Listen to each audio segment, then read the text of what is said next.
and we are looking at similarity transformations, which really we're just looking at one basic type of transformation, and that's a dilation. And a dilation is a transformation whose pre-image and image are similar. So those words are very important words. Pre-image is the starting one.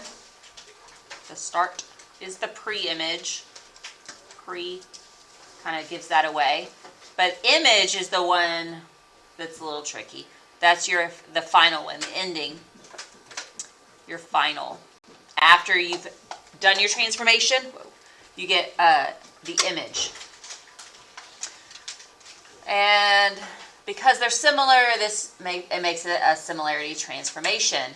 A dilation with a scale factor that is greater than 1 produces an enlargement. Because if the scale factor is greater than 1, it could be like 2. So the image is 2 times the size of the pre-image. Or if it's 5, the image is 5 times the size of the pre-image. So it's larger.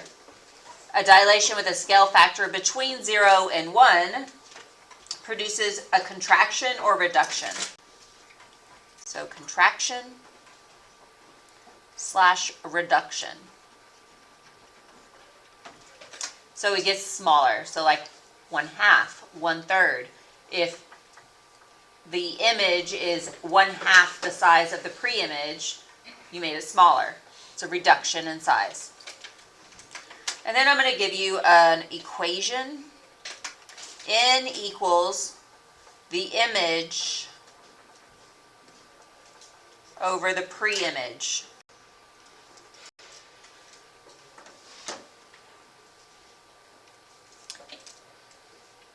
So it's going to be in the form of the final product over the starting image, the start.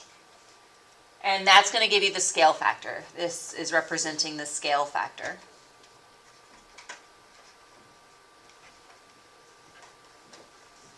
So that's how you're going to find the scale factor. The first examples, it says determine whether the dilation from figure A, so from figure A to figure B, that's important. The order of those words is very important. So we have A to B. So we're starting at A, we're ending at B. So then we would do N equals image over pre-image. Image is the final product. So B is for this case, is the final, and A is the initial.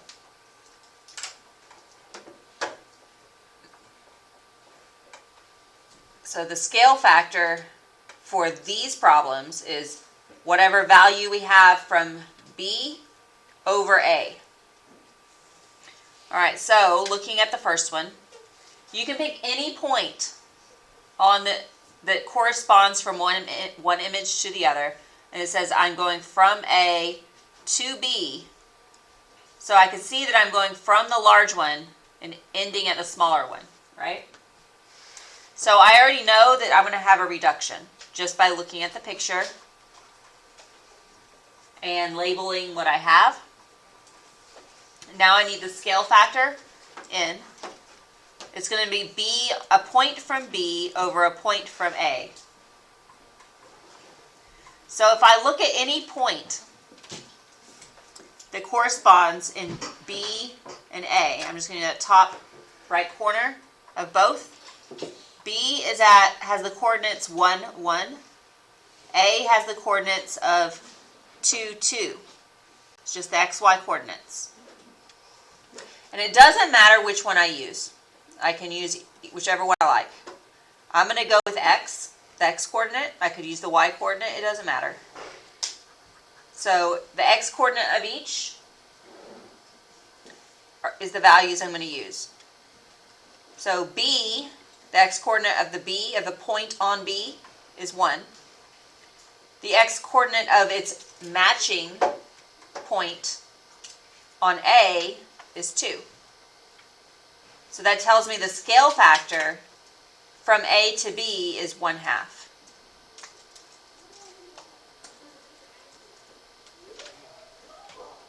Does this make sense? Yeah? Okay. All right, so we're going to do the same thing for the other one. It's the same instructions, so we're going to set it up in the same way. It says that n equals B over A. And setting up your scale factor fraction formula in that way is very helpful each time, because image and pre-image, it can be tricky. But the good thing is, as long as you get corresponding points, like on this last one, if I would have done that and I got 2/1, and I looked at this and I'm like, but A to B, B is smaller, does that make sense that my scale factor is 2?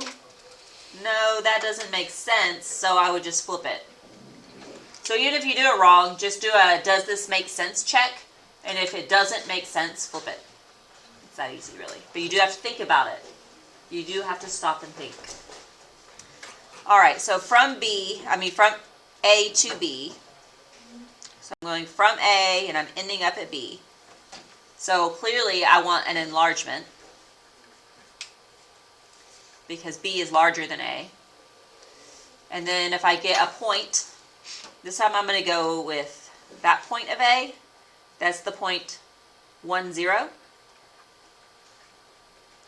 And the matching point on B is the point 2, 0. So this time it does matter if I choose the x-coordinate or the y-coordinate. Because if I choose the y-coordinate, there's no change. It's one of those tricky things. So clearly you want the one that shows the change. So the x-coordinate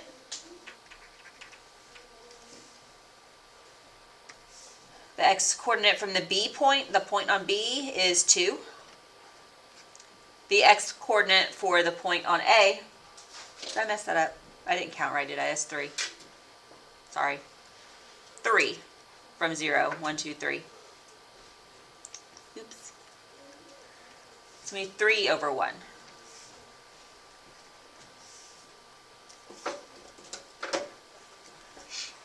So figure B is 3 times the size of figure A.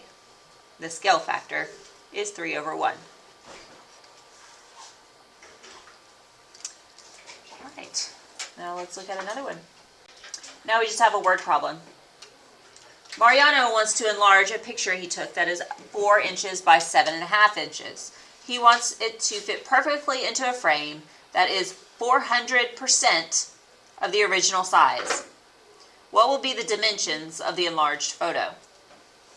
Well, since it says 400%, this is another way of getting your scale factor. The original is 100%. Everyone agree with 100% being the whole item, its original size.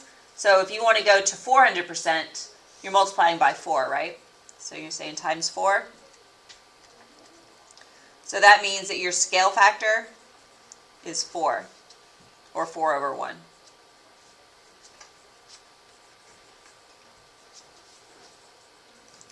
All right, and then if we sketch it out, we have 4 by 7.5 inches for the original picture. And we apply the scale factor times 4. And we get a larger photo, 4 times larger, 400%. 4 times 4 gives us 16. 7.5 times 4 gives us 30. So the dimensions of the enlarged photo are 16 by 30.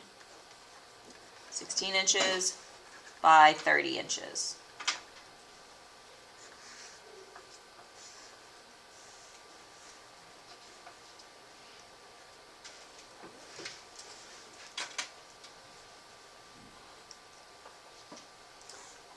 And again, if you did 1/4, you would end up with smaller values.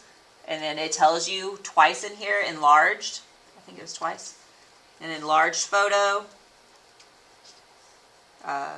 Yeah, enlarge. So then you should make sure your answer is larger than what you started with. Just these little quick checks can make a huge difference. All right, another type of problem that you'll see is a graphing. It says graph the original figure and its dilated image. Then determine the scale factor of the dilation. Okay, so we have a pre-image here, the coordinates of the pre-image.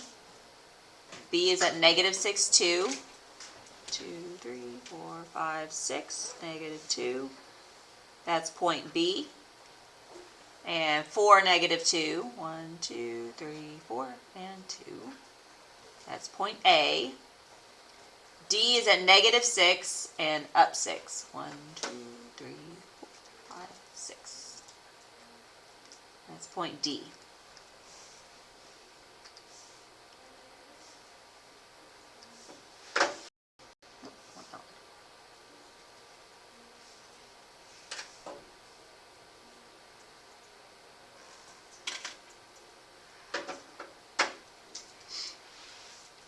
All right, and then the image is at J, negative 3, 1, negative 3, negative 1, 1, 2, 3, negative 1, and K, that's J. K is at 2, negative 1, 1, 2, down 1, and L is at negative 3, 3.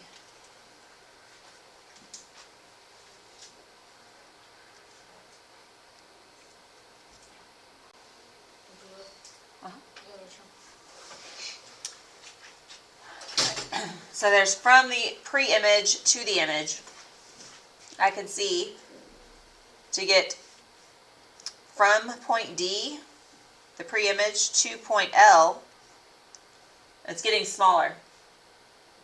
Right? So I know that this is a reduction.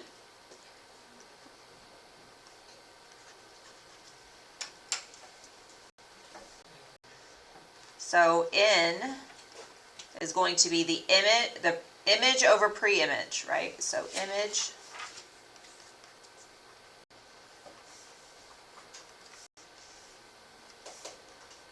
on top and the pre-image on the bottom.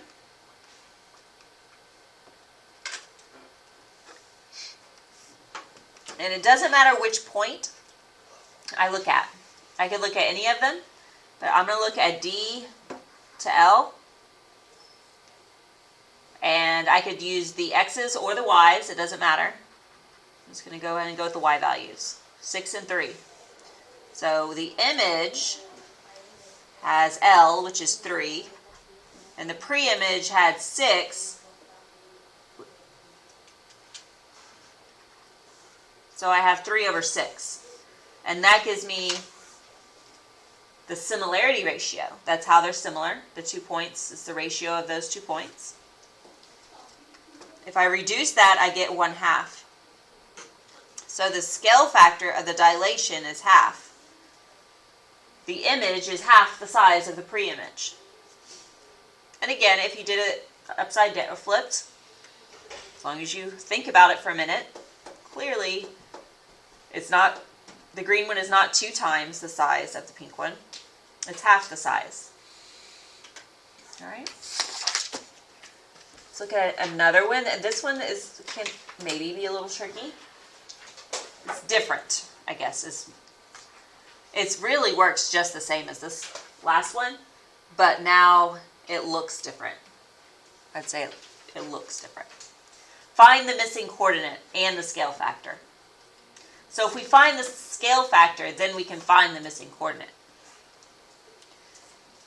I'm going to go ahead and label where that's going to be. It's point B is the one that doesn't have a coordinate. So I'm going to put XY coordinate space. Since it's on the y-axis, I know the x value is 0. So that's not the missing piece. The missing piece is the y value. That's what I don't know. But I see I have point y.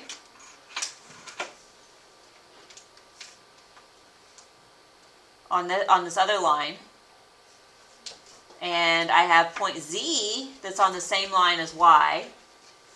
And I have point C that's on the same line as B.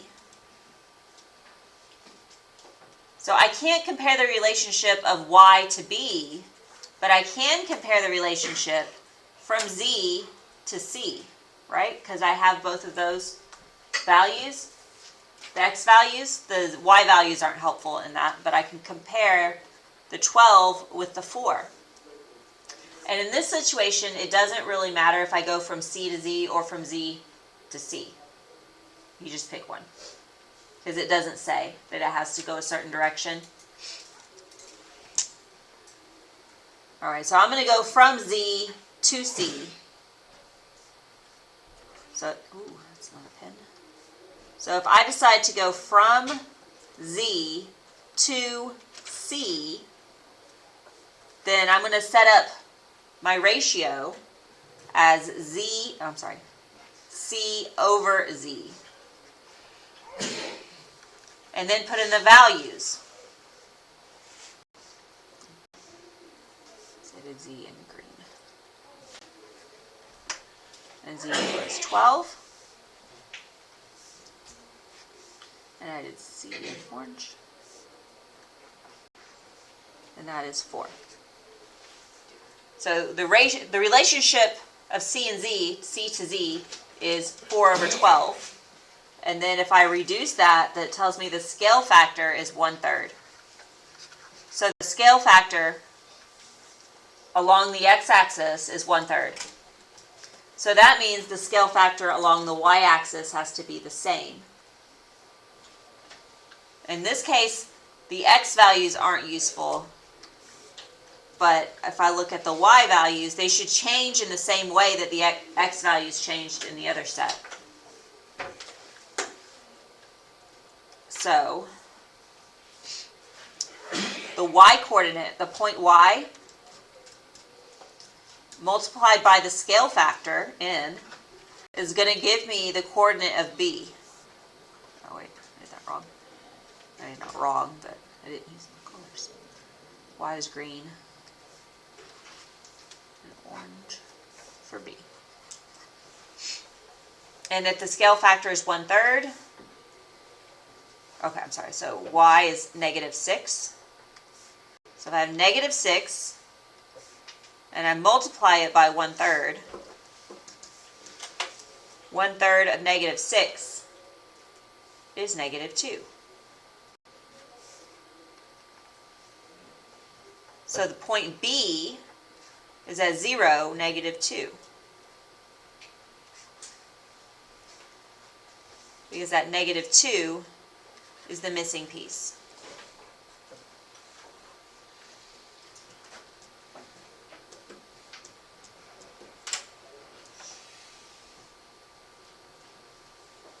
Okay, so if I look at number 5, again, it's another type of problem, but it's not that much different. It's just, I'm going to show you all the types that I think you're going to see in your assignment.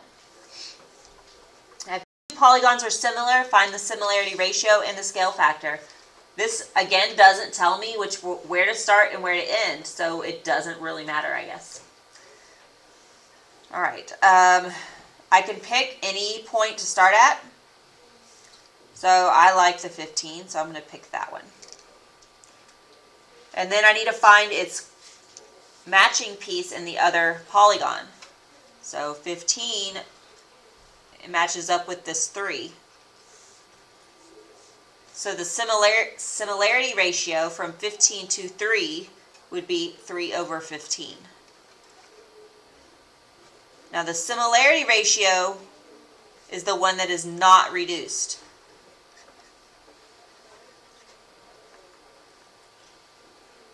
If I reduce it,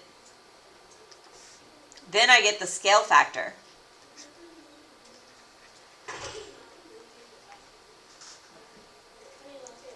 Three over 15 is the same as 1/5.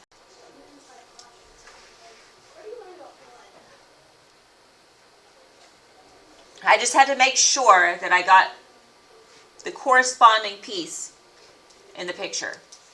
Like if I picked 15, I couldn't use the 15 and the 6 because those are not corresponding pieces. If I was using the 6, then I would have to use the 30. And 6 over 30 will also reduce to 1/5. They have the same scale factor. Okay? And the last one, this is if you're given coordinates and you're not given a graph or the coordinate plane to graph it on, you can still solve it. And on your copy, it's not quite worded right. I added pre-image. That should have been the pre-image. Given the coordinates of the pre-image of triangle MNP, find the coordinates of the image after a dilation with a scale factor of 3. So this time it also gives me the scale factor. The scale factor is 3. And I have the points. So I don't really need a grid. It's actually a lot easier and quicker to do this without a grid. So if I take point M and I apply the scale factor to both its x and y, I say times 3 because my scale factor is 3. Then I end up with negative 2 times 3 is negative 6. 1 times 3 is 3. And I can't call that point M anymore, can I? Because it was M as a pre-image. So I can't call it M, or else that's giving the same point two locations, and that doesn't make sense. So I'm going to call it M prime. It's just an apostrophe after the M. It means prime. And now if I did another transformation, then I would just put another apostrophe, and it would be called M double prime. If I did a third, then a third apostrophe, and M triple prime. Not really something we're going to worry about right now. I'm just introducing that because later on, I know we do at least 2, possibly 3. But that's what the apostrophe means. It means prime, and it means it's been changed. And then I do the same thing to n. Multiply it by the scale factor of 3. So n prime is going to be 6, 6. And then do the same thing for p. Times the scale factor. Negative 1 times 3 is negative 3. And negative 3. So that was a lot easier and quicker than than graphing the original, multiplying each point by 3 and then graphing it again. You have an assignment in the online textbook.